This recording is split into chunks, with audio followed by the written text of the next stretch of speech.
कर सकते हैं। चलो देखो बेटा, अब हम इस टॉपिक पे आ जाते हैं। ये हमारे पास है क्रिस्टलीय जालक, है ना। और क्रिस्टलीय जालक में यदि हम देखेंगे तो क्रिस्टलीय जालक में किस प्रकार की चीजें आ रही हैं। क्रिस्टलीय जालक में यदि हम देखें तो क्रिस्टलीय जालक क्या होता है। अब क्रिस्टलीय क्रिस्टलीय ठोसों को तो हमने वर्गीकरण कर लिया। अब क्रिस्टल जालक होते क्या है और एक कोष्टिका क्या है, इस पर बात करेंगे, है ना। तो पहले हमारे पास क्रिस्टल जालक होते हैं कि क्रिस्टल जालक होता क्या है। पहले इसकी डेफिनेशन को समझते हैं कि क्रिस्टल जालक होता क्या है। ठीक है। जो हमारे पास संरचनात्मक इकाइयां होती है, हमने पढ़ा था संरचनात्मक इकाइयां कौन कौन सी हो सकती है बेटा। संरचनात्मक इकाइयां बार बार इसलिए पूछ रहा हूँ, याद रहेगा आप लोगों का। संरचनात्मक इकाइयां कौन कौन सी होंगी। सर अणु परमाणु और आयन अणु परमाणु। ठीक है ना। हमारे पास सिंपल चीजें है ना, जो संरचनात्मक इकाइयां हैं। अणु हो गया, ठीक है ना, परमाणु हो गया और आयन हो गया। इनको आगे पीछे हम बोल सकते हैं, है ना। परमाणु और आयन भी कुछ भी आगे पीछे बोल सकते हैं, कोई दिक्कत नहीं। ये तीनों हमारे पास क्या है, ये संरचनात्मक इकाइयां। इनको हम घटक कण भी कहते हैं। और इनकी जब हम क्या करें, 3D स्ट्रक्चर बनाए। त्रिविमीय संरचना जानते हैं आप लोग, त्रिविमीय संरचना जानते हैं। जैसे मान लीजिए घटक कण है, तो इस समय ये क्या है, द्विविम संरचना आप लोगों को दिखाई दे रही होगी। कैसे दिखाई दे रही, द्विविम संरचना, है ना। इसको मैं त्रिविम संरचना के रूप में, मान लीजिए मैंने एक ये बनाया तो स्क्वायर के फॉर्म में बना रहा हूं, तो ये क्या दिखाई दे रहा है आपको, द्विविम संरचना। अब त्रिविम संरचना होती क्या है, 3D स्ट्रक्चर तो आप लोगों ने सुने होंगे, 3D 4D, है ना, 5D 7D, इस टाइप के स्ट्रक्चर होते हैं। 1D 2D स्ट्रक्चर, ये 2D स्ट्रक्चर है, द्विविमीय संरचना है, 2 डायमेंशनल बोलते हैं इसको, है ना। तो ये क्या कहता है, देखो जो हमारे पास संरचनात्मक इकाइयां हैं वो अणु, परमाणु और आयन। मान लीजिए हमने अणु लिया, है ना, एक अणु यहाँ लिया, दूसरा अणु यहाँ लिया, तीसरा अणु ये ले लिया, चौथा अणु ये ले लिया, और इनको हम त्रिविम संरचना में बनाए। तो त्रिविम संरचना कैसे बनाता हूँ, देखो मैं बना दे रहा हूँ आपके पास। मान लीजिए मुझे एक क्यूबिक सेल बनाना हो, तो ये देखो मैंने एक घटक कण यहाँ लिया। चलो इसको पहले बना लेता हूँ। थोड़ा सा गड़बड़ हो, चलो कोई बात नहीं, मैं बना देता हूँ ऐसे, है ना। ये बन गया, ठीक है। ऐसे करके बना लेता हूँ। देखो अब हमारे पास क्या हुआ, ये घटक कण है, ये जो इन पे बने हुए हैं घटक कण है। इनको हम क्या बोलेंगे, घटक कण। घटक कण या संरचनात्मक इकाइयां ये इस प्रकार से बनी हुई है, देखो बनी है। अब आपको तीन त्रिविमीय संरचना दिखाई दे रही, इसको बोलते हैं बेटा त्रिविमीय संरचना, संरचना, है ना, या three dimensional structure, 3D structure बोलते हैं इसको, है ना। तो ये क्या कहता है कि क्रिस्टल जालक क्या होते हैं, कि जो हमारे पास संरचनात्मक इकाई हो या घटक कण हो, इनको जब हम त्रिविम व्यवस्था में प्रदर्शित करते हैं, देखो त्रिविम व्यवस्था में इनको क्या कर देते हैं, दिखाते हैं, तो उसको दिक् जालक बोलते हैं। क्या बोलते हैं इसको, ये क्या है बेटा, दिक् जालक। क्या कहा मैंने इनको, दिक् जालक। यदि घटक कणों को हम त्रिविमीय व्यवस्था में दिखाते हैं तो वो क्या कहलाता है, उसका दिक् जालक कहते हैं। और इसी दिक् जालक को भी हम क्या कहते हैं, या इसको क्या कहते हैं, ये दिक् जालक कहो या क्या कह सकते हैं, क्रिस्टल जालक कह सकते हैं, ठीक है ना, या क्रिस्टलीय जालक कह सकते हैं। ये दोनों एक ही चीज है।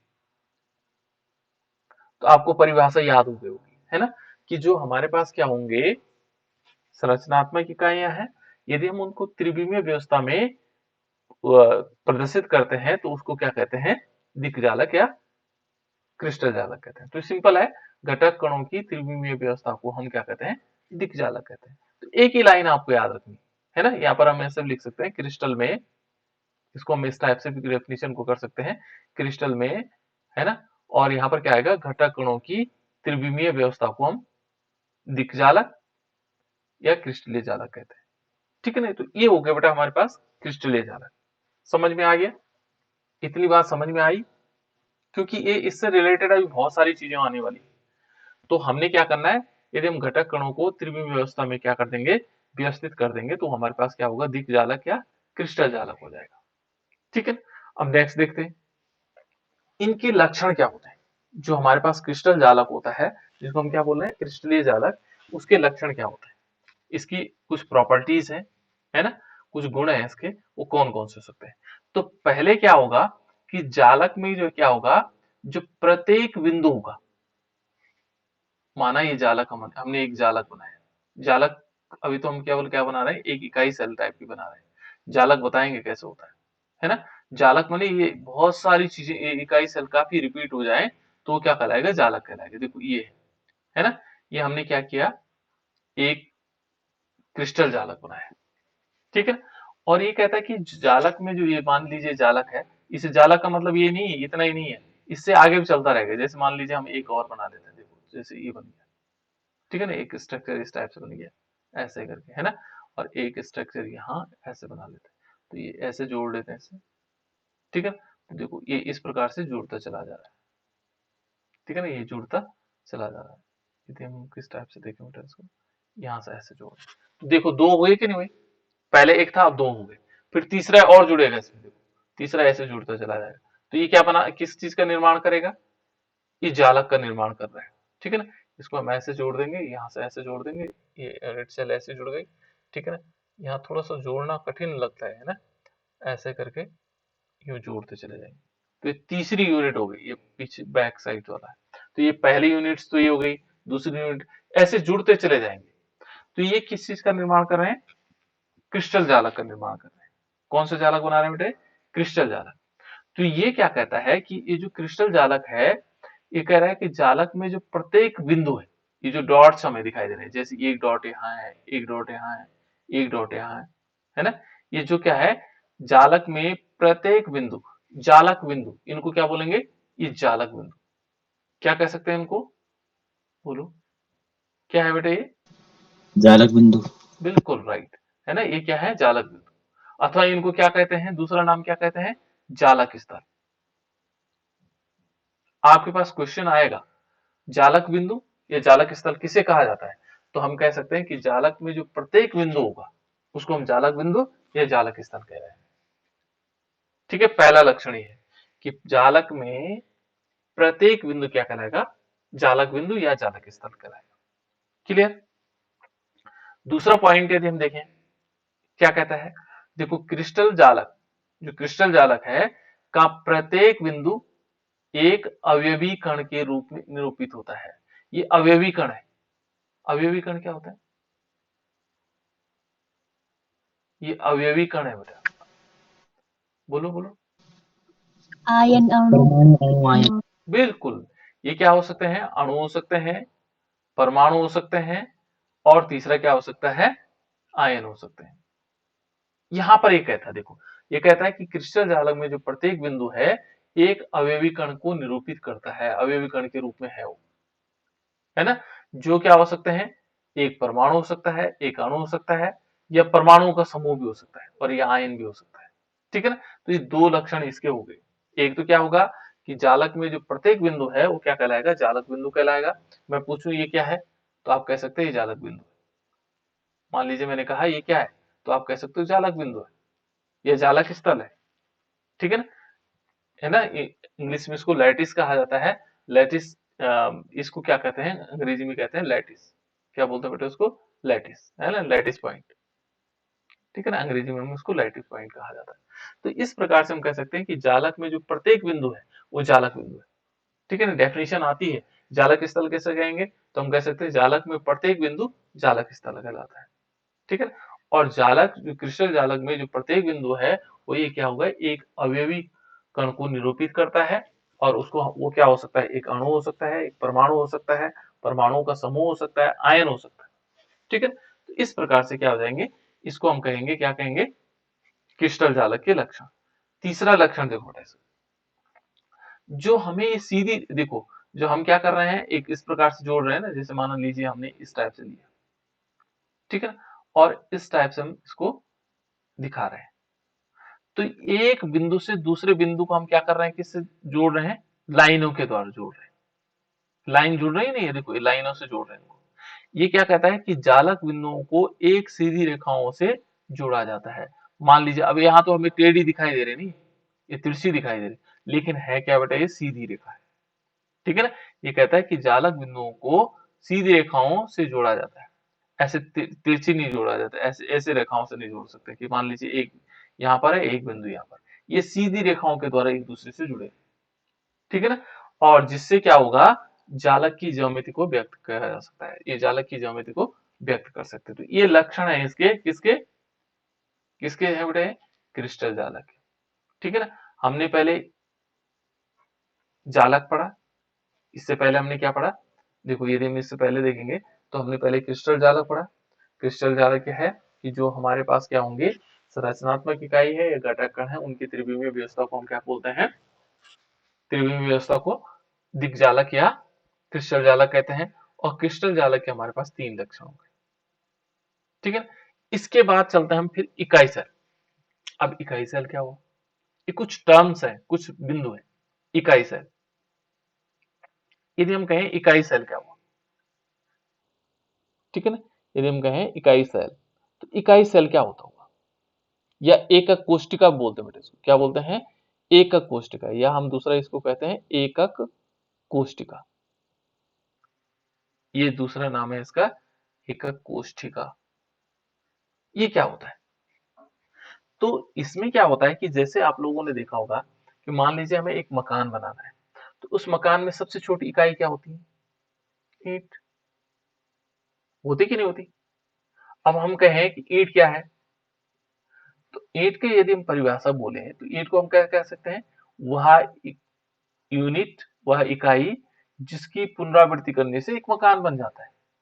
ऐसे तो कह सकते हैं कि भाई इसकी पुनरावृत्ति मैंने एक ईंट लगाया, फिर दूसरी ईंट लगाया, फिर इससे तीसरी ईंट लगाया, और इससे क्या बन गया हमारा, एक मकान बन गया। तो बस ऐसे यहाँ पर भी है। इकाई सेल होती क्या है कि वो इकाई सेल, देखो इकाई सेल क्या होते हैं, क्रिस्टल जालक का वह सूक्ष्मतम जालक बिंदुओं का त्रिआयामी समूह है, ठीक है ना, जिसकी पुनरावृत्ति करने से हमें क्या होता है, क्रिस्टल जालक का संपूर्ण जालक प्राप्त होता है। बहुत कॉम्प्लिकेटेड भी नहीं है, हम कह सकते हैं कि इकाई सेल क्या कहेंगे, जालक बिंदुओं का, माना ये जालक बिंदु है हमारे पास, ये जालक बिंदु है ना, और इस जालक बिंदुओं का हमने क्या बनाया, त्रिआयामी समूह बनाया, त्रिआयामी 3 डायमेंशनल स्ट्रक्चर बनाया, ठीक है ना। और देखो ये जालक समूह का हमने क्या बनाया, त्रिविमीय संरचना बनाई, है ना। और इसकी पुनरावृत्ति करें, मान लीजिए इसकी पुनरावृत्ति करते हैं, दूसरा बना लेते हैं, देखो ऐसे पुनरावृत्ति करते हैं, ऐसे करें, पुनरावृत्ति का मतलब दोबारा से उसको ऐसे उपयोग ले लेते हैं, ठीक है ना। इसकी हमने क्या कर दी, पुनरावृत्ति कर दी, देखो इस प्रकार से। और ये दूसरा देखो थोड़ा सा गड़बड़ बन रहा है, चलो कोई बात नहीं, है ना। इसकी पुनरावृत्ति करने से क्या हो रहा है, हमें जालक त्रिआयामी क्या हो रहा है, जालक समूह प्राप्त हो रहा है, तो उसे कहते हैं इकाई सेल। इस जिससे क्या हो रहा होगा, हमें संपूर्ण जालक प्राप्त होगा, वो क्या कहलाएगा, इकाई सेल। इसकी डेफिनेशन अलग अलग टाइप से लिख सकते हैं बेटा, है ना।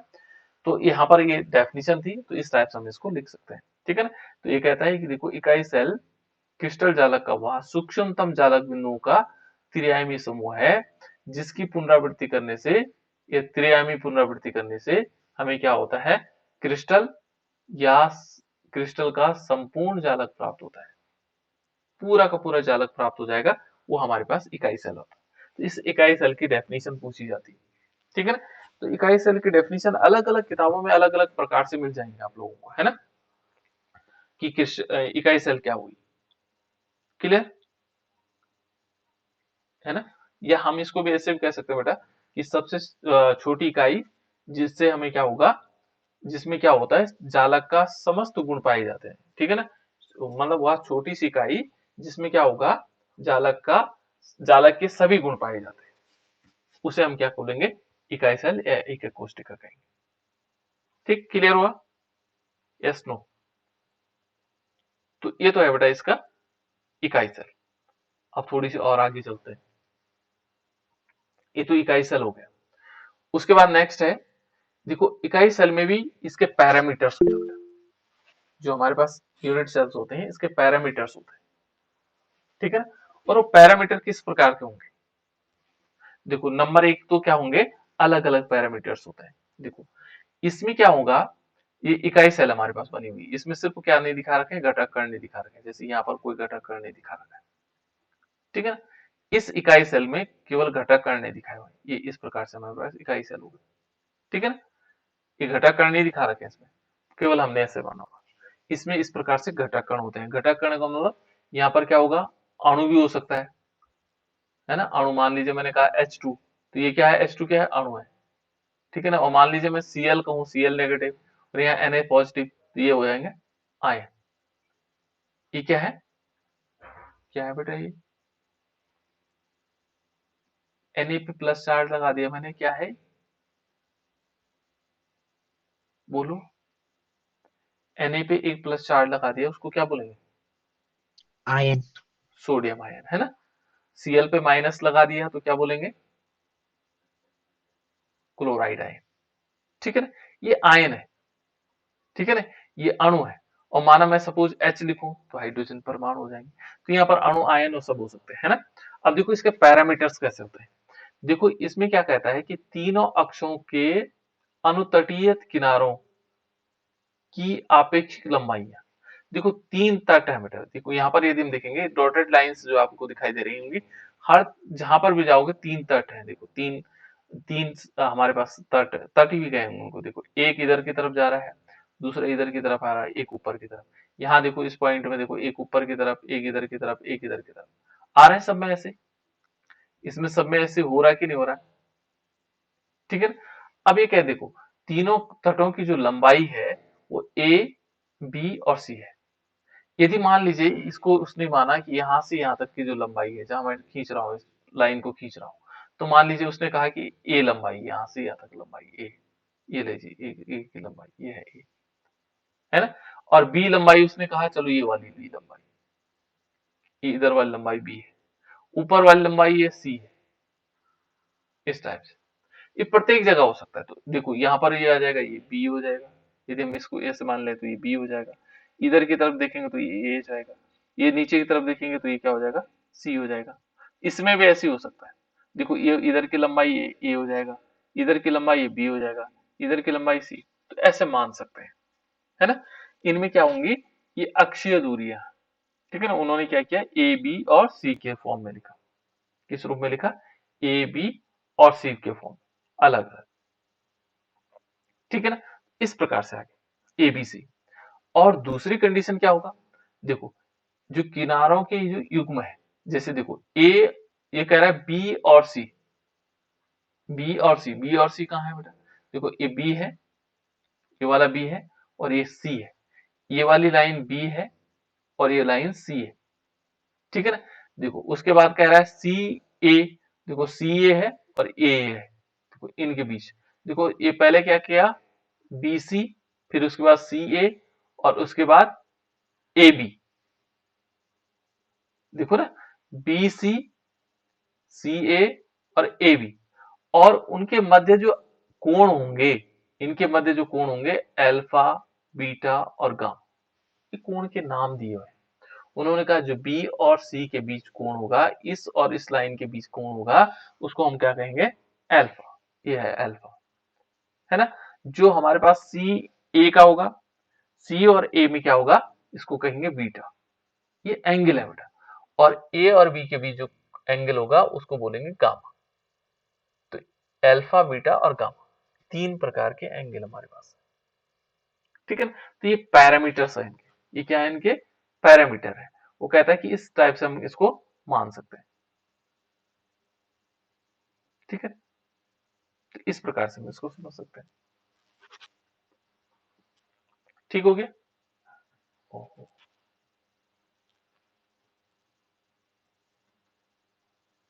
ठीक, क्या हो गया,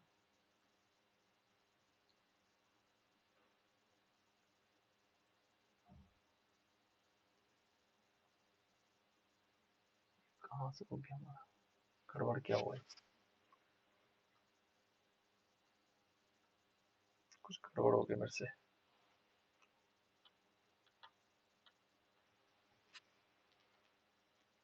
ठीक है ना बेटा, तो इस प्रकार से हम उसको समझ सकते हैं। एक मिनट देखता हूँ क्या हो गया।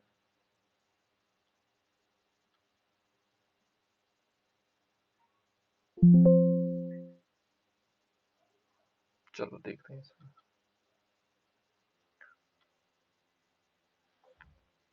ठीक है बेटा, तो ये हमारे पास क्या आ जाएंगे, ये पैरामीटर्स हो गए उसके।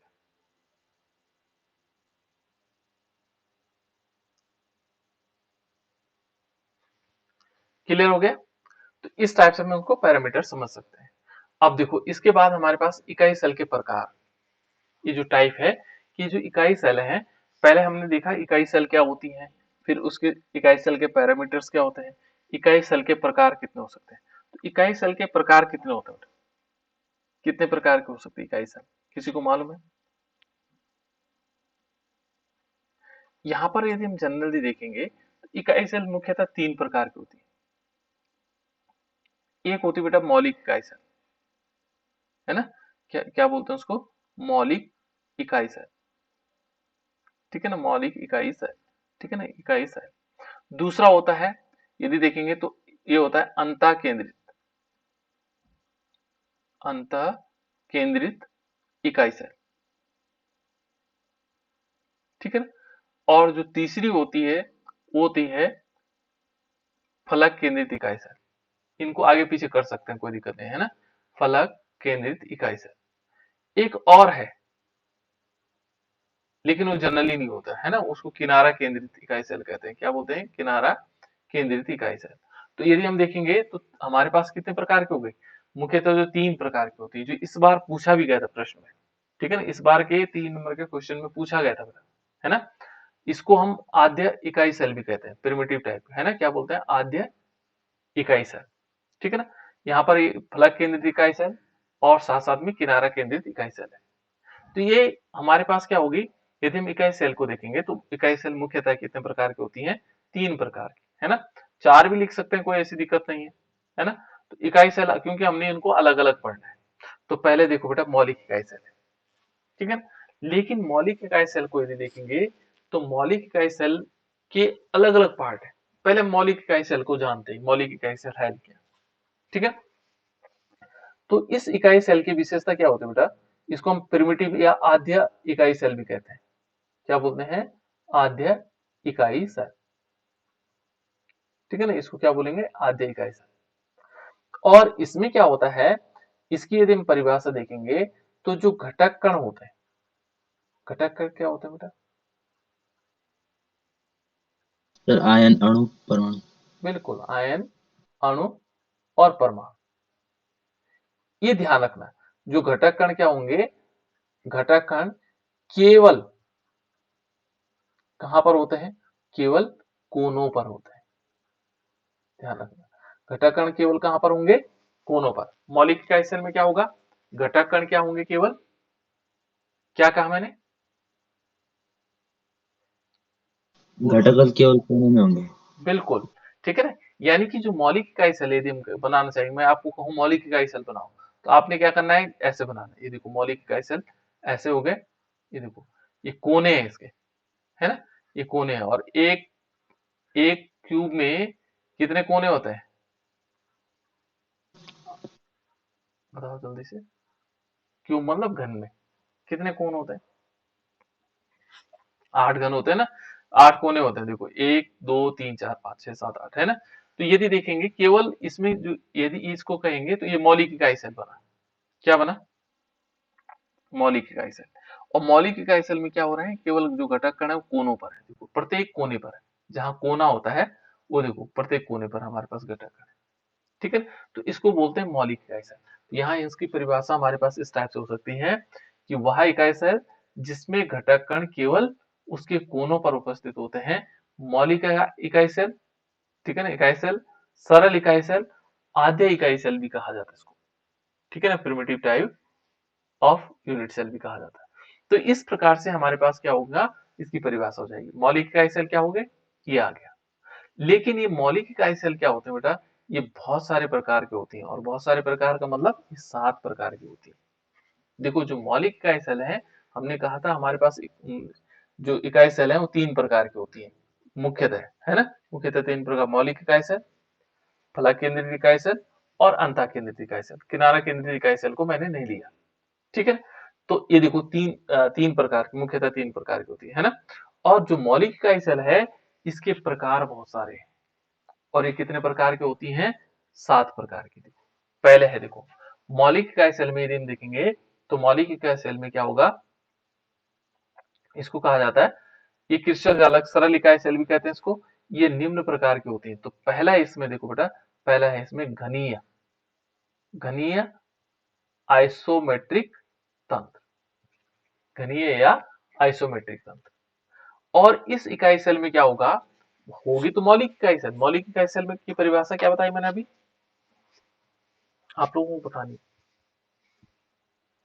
मौलिक इकाई सेल की परिभाषा क्या बताई? इनके घटक कण केवल कोनों पर उपस्थित होते हैं। बिल्कुल, इसमें घटक कण केवल कोनों पर उपस्थित होते हैं। ध्यान रखना, मौलिक इकाई सेल में हम क्या कहेंगे, इसमें जो घटक कण होंगे केवल कोनों पर होंगे। क्लियर, इसमें घटक कण केवल क्या होंगे, कोनों पर होंगे। तो यहाँ पर क्या होगा, ये केवल कोनों पर होना है। घटक कण कहाँ होंगे, केवल कोनों पर। तो हमने मौलिक इकाई सेल, अब उसमें क्या होगा, पहला है घनीय। और घनीय में क्या है, देखो जो हमने पैरामीटर्स आप लोगों को बताए थे उसी पर आधारित होगा। घनीय हम उसको कहेंगे जिसमें a बराबर b बराबर c, यानी कि जिसमें क्या होगा, मान लीजिए हम इसको a मान लेते हैं, ये वाली लाइन हमने a मान ली। ये जो है इसकी जितनी माना, ये 5 सेंटीमीटर की, तो ये मान लीजिए b माना, तो ये भी कितने की होगी, 5 सेंटीमीटर की होगी। और c भी कितनी होगी, ये मान लीजिए हमने c लिया, तो ये भी कितनी होगी, 5 सेंटीमीटर की होगी।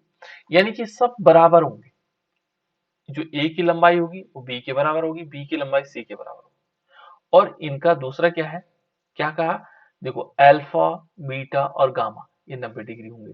यानी कि देखो यहाँ मान लीजिए हमने इसको a माना या b माना, इसको हमने c माना, इसको a माना, जैसे हमने पढ़ा था, है ना, ये हो गया b। लेकिन इन b और c का होगा अल्फा, तो अल्फा कितना होगा, 90 डिग्री का। देखो उसके बाद c और a होगा, ये भी कितने होगा, ये भी 90 डिग्री का होगा। और c इंटू a, ये क्या होगा, ये भी 90 डिग्री का। ये मान लीजिए अल्फा है, ये बीटा है और ये गामा है, तो सभी 90 डिग्री का होंगे। तो इस प्रकार की जो इकाई सेल होगी उसको क्या बोलेंगे, घनीय या आइसोमेट्रिक इकाई सेल कहेंगे। समझ में आया बेटा, जिसमें a is equal to b is equal to c, ये तीनों बराबर होंगे। उनकी लंबाई, जो कोर है, जो इस किनारा है, इनको जो हम क्या कह सकते हैं, कोर कह सकते हैं, या और क्या कहते हैं इनको, किसी को ध्यान है, कोर, हम तो कोर भी कहते थे इनको। और क्या होता है बेटा, एज, एज जिनको कहते हैं, है ना। तो इन किनारों की लंबाई या कोर की लंबाई जो है ए बी सी तीनों बराबर होंगी। लेकिन इनके बीच जो बॉन्ड एंगल होगा, alpha is equal to beta और इज इक्वल टू गामा, और दैट इज इक्वल टू 90। यदि ये ऐसा है, 90 डिग्री का है, तो तब समझ लेना वो कौन सा है, घनीय या आइसोमेट्रिक है। इतनी बात समझ में आई।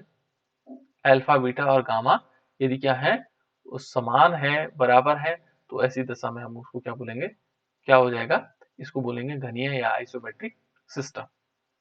ठीक है, ये कम आते हैं लेकिन हमें जानकारी होनी चाहिए। ठीक है, आ भी सकते हैं कभी। दूसरा बेटा इसमें चतुष्कोणीय तंत्र।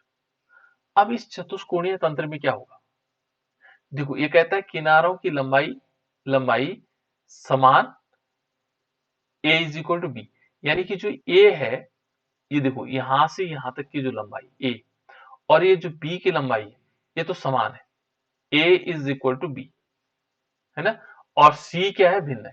देखो जो c है, ये मान लीजिए ऊंचाई है, ये भिन्न है। मान लीजिए दोनों 5 सेंटीमीटर, ये 5 सेंटीमीटर है और ये भी 5 सेंटीमीटर, तो ये कितने हैं, 7 सेंटीमीटर, है ना, डिफरेंट है। ये है इसका मतलब, ठीक है ना। तो यहाँ पर क्या है, वो भिन्न है। और कहता है कि जो अल्फा है, अल्फा बीटा और गामा, यानी कि जो एंगल है वो सब इक्वल है। देखो यदि हम इसको देखेंगे, यहाँ पर मान लीजिए ये ए है और ये बी है और ये सी है, तो ये कहता है मान लीजिए ये अल्फा है, तो ये क्या होगा, ये बीटा के बराबर होगा, बीटा किसके होगा, गामा के बराबर होगा। यानी कि सब 90 डिग्री के होंगे। कितने डिग्री के होंगे, 90 डिग्री। तो ऐसी उसको हम क्या बोलेंगे, चतुष्कोणीय तंत्र। क्या बोलेंगे उसको, चतुष्कोणीय तंत्र। ठीक है ना। अलग अलग टाइप के आने वाले, अभी देखो जो पैरामीटर्स हैं उन पैरामीटर को चेंज करना, बाकी तो सब कुछ वही रहेंगे। देखो पहले वाले में क्या था, पहले वाले में क्या था, a is equal to B is equal to C था, है ना। और दूसरे वाले में क्या था, देखो a is equal to b था और c क्या है, डिफरेंट है, is not equal to c, different हुआ। और बाकी दोनों में क्या था, अल्फा बीटा और गामा, अल्फा बीटा और गामा ये सब 90 डिग्री था, यहाँ भी 90 डिग्री तीनों। लेकिन यहाँ थोड़ा डिफरेंट है, ये सी की लंबाई अलग हो गई, ठीक है ना। अब देखो और अंतर देखो, और आगे चलते हैं, यदि हम और आगे चले तो देखो तीसरे पॉइंट ये देखिए, ऑर्थोरोम्बिक था, ठीक है ना। ऑर्थोरोम्बिक में क्या है, देखो पहले वाले में क्या था, जो घनीय वाला था उसमें था a is equal to B is equal to सी, और दूसरे वाले में क्या था, a is equal to B is not equal to C, ऐसे तो था। और तीसरे वाले में देखो a b के बराबर नहीं है, a b भी बराबर नहीं और c भी बराबर नहीं, लेकिन अल्फा बीटा और गामा क्या है 90 डिग्री, ये अलग अलग है, ये 5 सेंटीमीटर है, 6 सेंटीमीटर है, ये 7 सेंटीमीटर है, अलग अलग हो गए, है ना, इनकी लंबाई अलग अलग है, लेकिन कोण क्या है, जो अल्फा बीटा गामा है वो सब इक्वल है, तो उसको बोलेंगे ऑर्थोरोम्बिक, ठीक है ना। तीसरा वाला देखो, ये देखो त्रिकोणीय है, तो इसमें क्या है, इसमें अब देखो जो पहला वाला था बेटा, फिर इस वाले में यदि हम देखेंगे, जो पहला वाला था देखो त्रिकोणीय अवस्था में यदि हम देखेंगे तो त्रिकोणीय तंत्र में क्या है, ठीक है ना, त्रिकोणीय में क्या आ जाएगा, त्रिकोणीय में यदि हम देखेंगे तो पहले वाले में देखो, उसमें सबसे पहले वाले में a is equal to B is equal to C था, पहले वाले में क्या था, a is equal to B is equal to C था। दूसरे वाले में क्या था, a is equal to B is not equal to C. तीसरे वाले में क्या था, a is not equal to B is not equal to C. लेकिन इनमें क्या था, अल्फा बीटा गामा सब तीनों 90 डिग्री, तीनों में सब में 90 डिग्री था, केवल डिफरेंट ये था।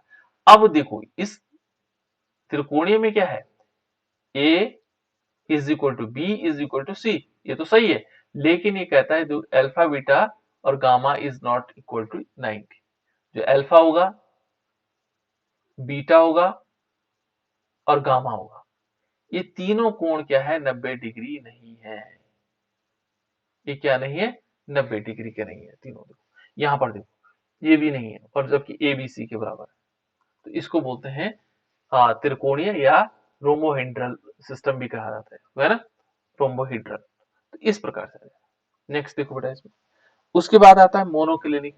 मोनोक्लिनिक में क्या होगा, A is not equal to B, A B C भी बराबर नहीं है, और अल्फा बीट 90 डिग्री का है, और गामा जो है 120 डिग्री, नॉट इक्वल टू 120, ये 120 डिग्री का नहीं। तो इस प्रकार से अलग अलग मानक को देखेंगे, और एक और आ जाता है षटकोणीय। देखो यहाँ पर alpha a is equal to b है, नॉट इक्वल टू सी, और यहाँ ये 90 डिग्री है, और एक गामा जो है 120 डिग्री का है, ये अलग है।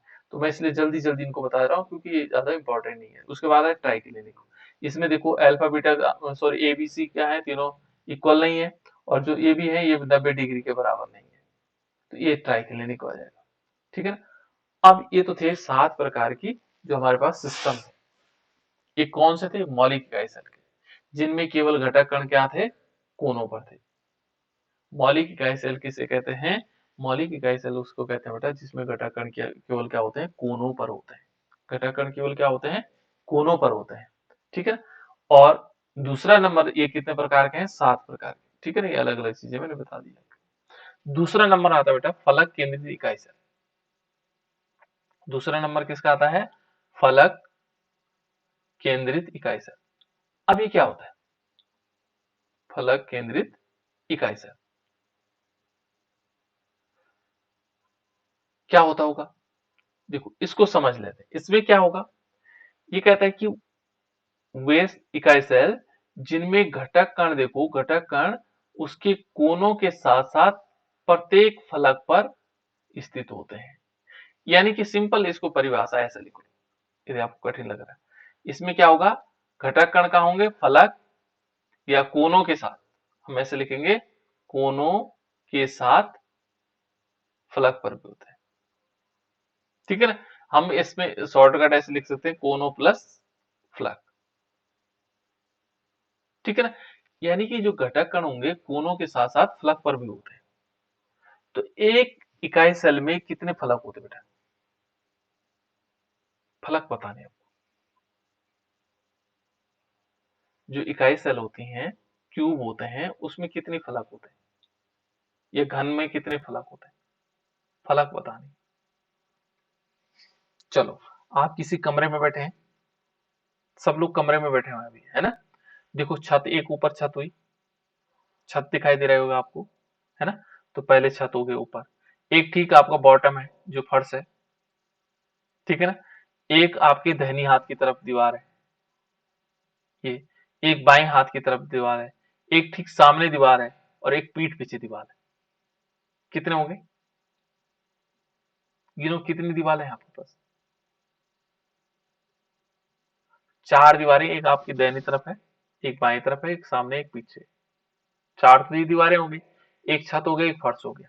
कितनी फलक हो गई? 6। ये फलक कहलाती बेटा, है ना। जिस कमरे में आप बैठे हैं उसी कमरे की बात कर रहा हूँ मैं। एक आपकी छत हो गई, एक नीचे हो गई, 2 फलक हो गई, एक दाहिने हाथ की तरफ है, एक बाएं हाथ की तरफ है, एक सामने है, एक पीछे पीछे है। ठीक है ना, तो वो फलक है, वो क्या है आपके? फलक है। तो कितनी फलक होती है? 6। 6। कोने कितने हैं? उस पौने 8। कोने 8 है, ठीक है ना। कोनों को देखो, तो कोने जो, यदि आपका सामने दीवार है, उस सामने दीवार के 2 कोने ऊपर दिखाई दे रहे हैं आपको, दिखाई दे रहे हैं? जो सामने दीवार है उसके ठीक देखो, जहां पर 3 लाइनें खींच रही होगी, एक नीचे की तरफ आ रही होगी, एक इधर की तरफ, एक इधर की तरफ, एक कोना हो जाएगा, दूसरा कोना हो जाएगा। ठीक नीचे की तरफ देखो बॉटम में, वैसे 2 कोने वहां होंगे, ठीक है ना। ऐसे ठीक बैक में भी आपके क्या होंगे? 2 कोने वहां होंगे, 2 कोने नीचे आ जाएंगे। तो इस प्रकार से कितने हो जाएंगे? इसमें कोनों की संख्या कितनी होती है? 8। 8 कोने होते हैं, है ना। क्योंकि आप यदि देखोगे तो 4 ऊपर घूम रहे होंगे, 4 नीचे आ रहे हैं, ठीक है ना। कोने 4 ऊपर होंगे, देखो यदि 1 2 ऐसे बना होगा, है ना। तो जो एक कमरा है वो हमारे पास क्यूब है, एक घन है ना। उसी को मान के चलते। तो इसी प्रकार से क्या होता है बेटा, इसमें क्रिस्टल में क्या निकाला जाता है? इकाई सैल। अब देखो यहां पर क्या होगा, जो फलक केंद्रित इकाई सैल है उसमें क्या होगा, जो घटक कण होंगे कोनों के साथ, कोनों के साथ फलक पर होते हैं, फलक पर भी होते हैं। अब इसमें यदि हम देखेंगे फलक कितने हो गए? 6 हो गए। फलक कितनी है? 6। कोने कितने हैं? 8 है। तो यहाँ पर यदि हम देखेंगे कोने हमारे पास है, कोनों की संख्या है 8 और फलक की संख्या कितनी है? 6। इतना याद रखना, ठीक है ना। अभी धीरे धीरे और बताएंगे हम आप लोग। तो ये है हमारे पास फलक केंद्रित इकाई सैल। अभी हम उनके वो नहीं निकाल रहे हैं, क्या? घटक कणों की संख्या नहीं निकाल रहे हैं, ठीक है। तीसरा देखो बेटा, तीसरा हमारे पास कौन सा हो सकता है? अंतः केंद्रित इकाई सैल। तो अंतः केंद्रित इकाई सैल में क्या होता है कि इसमें इसमें कोनों के साथ केंद्र में होते हैं। बिल्कुल, बहुत बढ़िया, है ना। कोने तो आप लोगों ने देखे होंगे, है ना। कोनों के साथ साथ हमारे पास क्या होगा? कोने हमारे पास होंगे, कोनों के साथ क्या होंगे? केंद्र पर भी होंगे। केंद्र कहाँ होगा? केंद्र माने बीच में कोई लटक रहा है, जैसे पंखा लटक रहा है बीच में, है ना। वो किसी दीवार से, किसी से टच नहीं, तो केंद्र पर होना। वो 2 हो सकते हैं, 1 हो सकता है, 4 हो सकते हैं, 6 हो सकते हैं। तो हमारे पास क्या होंगे? जो घटक कण क्या होंगे? कोनों के साथ साथ कहाँ पर होंगे? केंद्र पर भी स्थित होंगे। तो उसको क्या बोलते हैं? अंतः केंद्रित इकाई सैल, ठीक है। किनारा केंद्रित क्या होता है? चलो इसको बता देते हैं। किनारा केंद्रित, सर जैसे बल्ब। हाँ बताओ, बताओ बताओ, कोई दिक्कत? किनारा क्या हुआ? बोलो। इस इकाई सेल में क्या होगा? 2 किनारे होते हैं बेटे, एक जैसे एक किनारा ये हो गया और एक किनारे हो गया, सेट सेट ऑफ 2, है ना।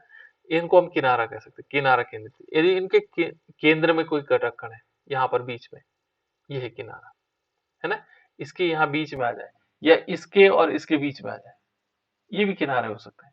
तो इनके बीच में यदि घटक कण है तो किनारा केंद्रित घटक कण है। कोनों पर तो होने ही, कोनों में सब में होना है, कोनों के साथ साथ किनारे पे भी होंगे, तो उसको हम क्या बोलेंगे? किनारा केंद्रित इकाई सैल कहेंगे। तो इस प्रकार से हमने क्या पढ़ ली? अलग अलग टाइप के जो हमारे पास घटक कण है। अब इनकी संख्याएं कैसे नोट कर सकते हैं, है ना। ये देखो इसमें क्या होगा, घटक कण उसके कोनों के साथ साथ फलक के, देखो फलकों के केवल एक सेट के केंद्र पर स्थित होते हैं, फलकों के केंद्र के एक सेट पर। मान लीजिए फलक है ना, ये फलक है यहाँ, तो इसके एक सेट यहाँ पर, या तो यहाँ पर होगा या यहाँ पर होगा, ठीक है। इन पर क्या होंगे? घटक कण होंगे, या तो इस पर होंगे या इस पर होंगे, सामने पर एक सेट पर होना है, या तो इस पर होंगे या इस पर होंगे, है ना। तो उसको बोलते हैं किनारा केंद्र। तो ये हमारे पास क्या हो गए? हमने किसके बारे में पढ़ लिया? इकाई सैल के बारे में पढ़ लिया। अब हम क्या करेंगे बेटा, इसमें थोड़ा सा न्यूमेरिकल न्यूमेरिकल भी क्या कहें उसको, सिंपल क्वेश्चन है, ठीक है ना। मान लीजिए हम कहते हैं जो हमारे पास घनीय इकाई सेल है, इसमें घटक कणों की संख्या कितनी होगी। घनीय इकाई सेल में घटक कणों की संख्या, सेल में घटक कणों की संख्या, तो कैसे निकालते हैं, किसी को मालूम है की संख्या। ये थोड़ा सा डिफरेंट टाइप का, मान लीजिए हमारे पास एक घन है और हम कहें एक घन में घटक कणों की संख्या क्या है। जो पहले वाला हमने मौलिक इकाई सेल पढ़ा था ना, इसमें घटक कणों की संख्या बताओ बेटा कितनी हो सकती। मौलिक सर 8। इकाई सेल में घटक कणों की संख्या, घटक कणों की संख्या कितनी होगी, तो ये कहना चाह रहे हैं कि 8 है। क्लियर, सही कहा इन्होंने गलत कहा। 7। 7। 7 क्यों होगी बेटा, और कोई बताओ। 6, 5, 4, 3, 2, 1 कितनी होगी। अब यहां थोड़ा समझने की बात है। देखो कैसे, देखो मान लीजिए मैंने एक इकाई सेल ली, ठीक है ना, एक इकाई सेल ली। पहले मैं ऐसे ही बता देता हूँ, ठीक है ना, 2 डायमेंशनल बताता हूँ। देखो बेटा इस प्रकार से, क्योंकि एक क्या है, एक क्रिस्टल जालक है, ये एक नहीं, इसमें पता नहीं कितनी सारी चीजें जो है जुड़ी हुई है ना, ऐसे जुड़े हुए हैं, एक दूसरे से ऐसे करके जुड़े हुए हैं। ये 2 डायमेंशनल बता रहा हूं, ऐसे जुड़े हैं कि नहीं जुड़े, है ना। इससे फिर क्या होगा, एक ऊपर की तरफ जुड़ा होगा, ऐसे जुड़ा होगा, और इनकी पुनरावृत्ति हो ही रही है। ये छोटे बड़े हो गए वो अलग चीज है ना, मैंने छोटे बड़े कर दिए वो गलत हो गया, लेकिन खैर हमें मान के चलते हैं ये सब बराबर है, ठीक है ना, ये जुड़ा हुआ है। यहाँ पे ये मैंने अलग अलग कर दिया लेकिन जुड़े हुए, ऐसे जुड़ते चले जा रहे हैं, क्योंकि क्या है, क्रिस्टल जो बनता है वो बहुत सारे घटक कण जुड़े हुए रहते हैं। जैसे आप लोगों ने देखा होगा थर्मोकोल के अंदर छोटे छोटे गोले जुड़े हुए रहते हैं, ऐसे कैसे करके ऐसे जुड़े रहते हो, है ना। तो वही इसी प्रकार से यहाँ पर क्रिस्टल में भी ऐसे जो घटक कण है वो गोल होते हैं और वो इस प्रकार से जुड़े हुए रहते हैं। अब हम उसको बड़े रूप में समझ रहे हैं, जैसे अमीबा देखा होगा, वो आंखों से नहीं दिखता लेकिन फिर भी हम उसका चित्र इतना बड़ा बना देते हैं, बनाते हैं कि नहीं बनाते। हाँ, हम क्या करते हैं, उसको क्या करते हैं, बड़ा स्ट्रक्चर बना देते हैं। बेटा मेरी आवाज आप लोगों को आ रही, यस सर आ रही है। ठीक है ना। तो मैं क्या कह रहा हूँ कि जैसे अमीबा का वो स्ट्रक्चर होता है तो आंखों से नहीं दिखता, फिर भी हम उसका स्ट्रक्चर ऐसे बना लेते हैं, इतना बड़ा है ऐसे। ऐसे ये घटक कण भी है बेटा, घटक कण बहुत छोटे छोटे हैं और उनको उनके क्रिस्टल के अंदर की जो संरचना है, जैसे आप लोगों ने मिश्री देखी, नमक देखा होगा, उसके अंदर कैसे कैसे जुड़े हुए हैं उसकी कल्पना हम कर रहे हैं। ये केवल हम सोच करके बता रहे हैं कि कैसे कैसे जुड़े होंगे वो घटक कण आपस में, उसकी बात कर रहे हैं, ठीक है ना। तो ऐसे क्रिस्टल बना होगा तो वो क्या है, इन प्रत्येक पॉइंट पर देखो जहां जहां कोने हैं वहां पर घटक कण होते हैं। जैसे यहाँ पर घटक कण होगा, यहाँ पर घटक कण होगा, यहाँ पर घटक कण होगा, यहाँ पर घटक कण होगा, है ना। इन जगहों घटक कण होंगे, ये सारे घटक कण होंगे। देखो अब यदि हम कहें कि मैंने कहा मौलिक इकाई सेल, इकाई सेल का मतलब एक यूनिट है, क्या है वो, एक यूनिट है, ज्यादा नहीं है। एक इकाई सेल में घटक कणों की संख्या कितनी होगी। तो पहले मुझे क्या करना होगा, पहले मैं इसको समझ लेते हैं कैसे, इसको मैं मिटा देता हूं। देख लो ये हमारे पास एक यूनिट सेल है, ये है ना, और इस यूनिट सेल में, इकाई सेल में हमें घटक कणों की संख्या देखनी। जनरली यदि हम देखें तो जनरली क्या होते हैं, इसमें 8 कोने हैं। देखो एक कोना, दूसरा कोना, तीसरा कोना, चौथा कोना, पांचवें कोने, और प्रत्येक कोने पर एक घटक कण होगा, है ना। यदि हम देखेंगे तो इस इकाई सेल में यदि प्रत्येक कोना है, जैसे एक कोना ही हो गया, दूसरा कोना, तीसरा, चौथा, पांचवा, छठा, सातवां, आठवां, 8 कोने, तो हमें जनरली क्या दिखाई दे रहे हैं कि 8 घटक कण होंगे। ये बात समझ में आ रही है बेटा, 8 घटक कण होने चाहिए, है नहीं 8 घटक कण। अब बता रहा हूं, लेकिन जो ये कोना है ये वाला, इस कोने को देखो, मान लीजिए यहाँ पर एक कोना है, ये देखो एक कोना मान लीजिए एक इकाई सेल है और इसका मैं एक पार्ट ले रहा हूँ, एक कोना, ये है कोना, और इस कोने पर एक घटक कण है। तो ये घटक कण कितने भागों में बटा हुआ है? कितने भाग हो रहे हैं बेटा इसके? कितने भाग हुए?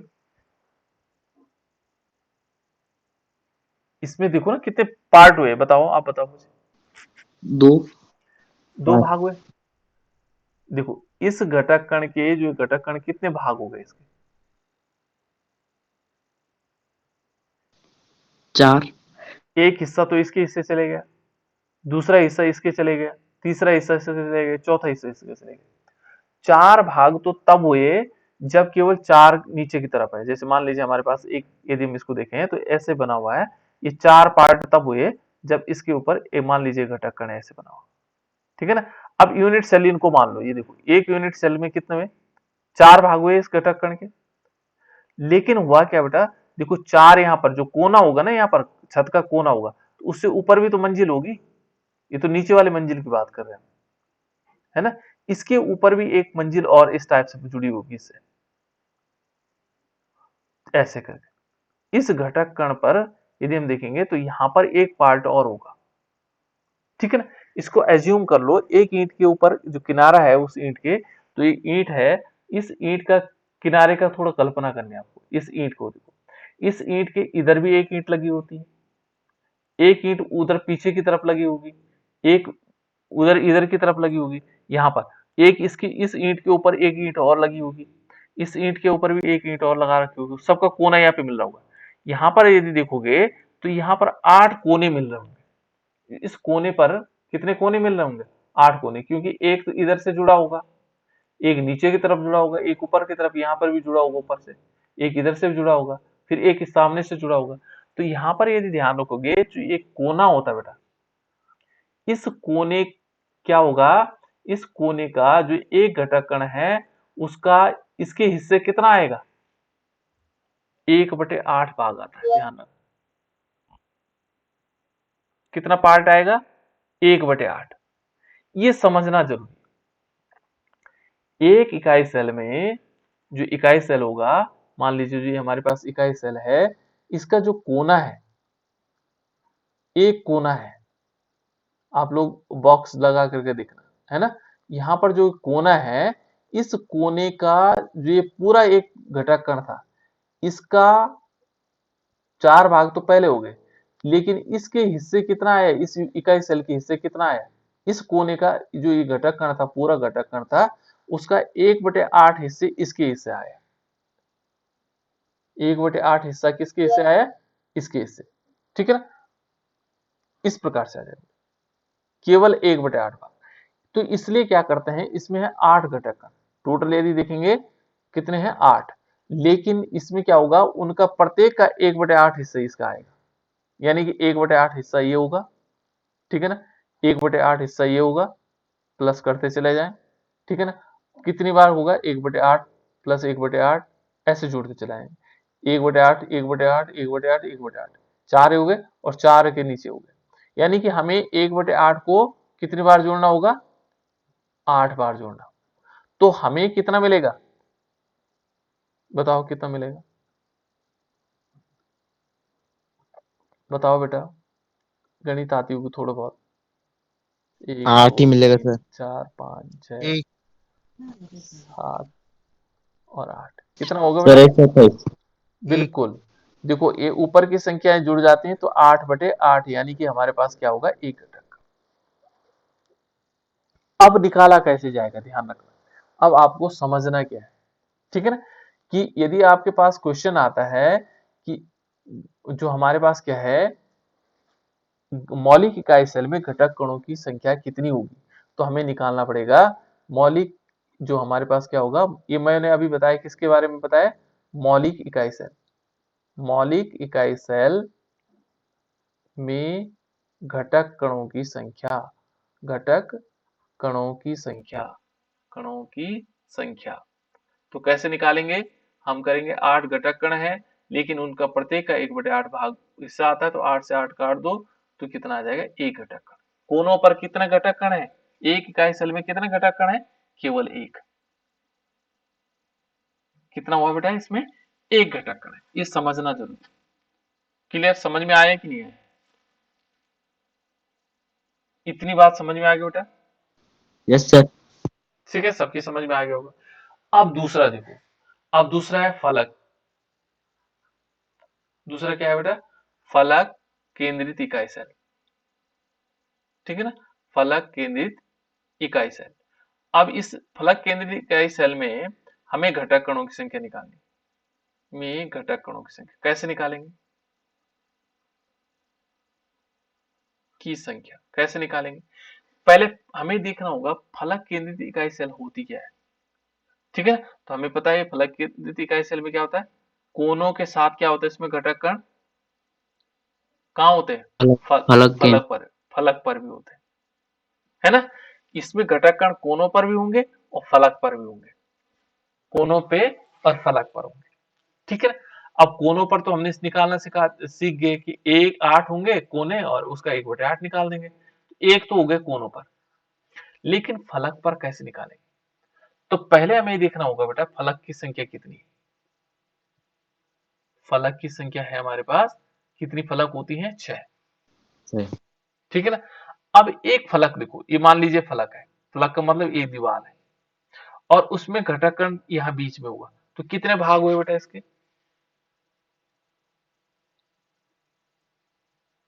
दीवार पर कोई घटक कण लगा हुआ, कितने भाग होंगे? कितने हिस्से हुए? देखो जो घटक कण है वो कितने हिस्से दिखाई दे रहे हैं आपको? 2। 2 दिखाई दे रहे हैं, है कि नहीं? तो जो फलक पर, ये देखो यहां पर हम ऐसे बना लेते हैं और इस फलक को देखेंगे तो ये जो दीवार होती है वो हमेशा दो उससे जुड़ी हुई, दो कमरों से जुड़ी हुई होती है। कोई भी दीवार देख लो, जो बाएं वाली दीवार है उसमें 2 कमरे बने होंगे, 2 कमरों को सेपरेट कर रहे होंगे, क्योंकि वो कोने पर नहीं है, वो बीच में है, यहाँ पर फलक पर है। क्योंकि 6 फलक है तो 6 फलक में क्या होगा? देखो 1/2 हिस्से हो रहे हैं प्रत्येक में, समय हो रहे हैं। तो फलक पर जब भी हमें क्या निकालने होंगे? घटक कणों की संख्या निकालनी होगी, तो उसका हमेशा 1/2 करना होगा। 6 फलक है, 6 फलक है और उसका हमने क्या करना होगा? 1/2 करना होगा। ठीक सर है? 4 आ रहा था। बिल्कुल बिल्कुल आएगा 4, है ना? तो ये कितना हो गया बेटा? देखो 3 दूना 6, यानी कि कितने हो गए? फलक पर है 3 और कोनों पर कितना हो गया? 1। तो कुल मिला, यदि आपके पास क्वेश्चन आता है कि फलक केंद्रित इकाई सेल में घटक कणों की संख्या कितनी है, तो हमें निकालना का तरीका आप समझ गए होंगे, है ना? पहले लिखेंगे कोनों पर घटक कणों की संख्या। तो कोनों पर घटक कणों की संख्या क्या करेंगे?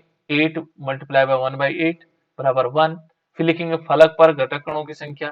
ठीक है ना? फलक पर घटक कणों की संख्या कैसे निकालेंगे? यहाँ पर लिखेंगे 6 इंटू 1/2, क्योंकि 1/2 होगा, ये 3 हो जाएगा।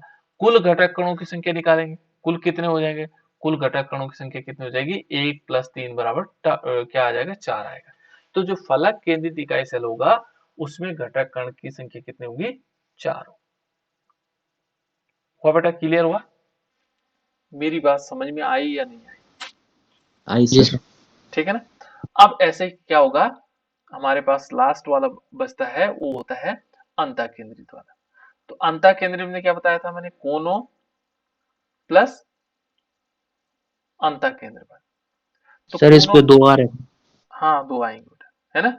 फलक पर यदि हम देखेंगे तो कोनों पर देखेंगे तो 8 इंटू 1/2, 1/8 सॉरी, 1 आ जाएगा।